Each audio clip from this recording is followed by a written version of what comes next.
Welcome back. Allah का शुक्र है। मौजा है। पाकिस्तान का सबसे लीड एंड टॉप कबूतर है। नहीं he is the best one. It's an honour. खुश रहे सर, आपको देख के खुश है। Thank you. अल्लाह खुश रखे। और मैं कहता हूँ जो भाई जैसा आपके साथ खड़ा हुआ है ना, आपके साथ करते हैं। जज़ाकल्लाह, अल्लाह खुश रखे।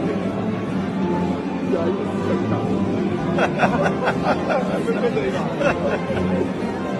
सॉरी भाई, save life.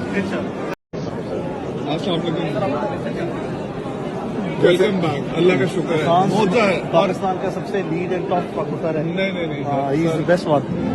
It's an honour. खुश रहे सर, आपको देख के खुश है। Thank you. अल्लाह खुश रखे। और मैं कहता हूँ जो भाई जैसा आपके साथ खड़ा हुआ है ना, आपके साथ करते हैं। जज़ाकल्लाह, अल्लाह खुश रखे। बिल्कुल सही बात। सॉरी भाई, सेव लाइफ।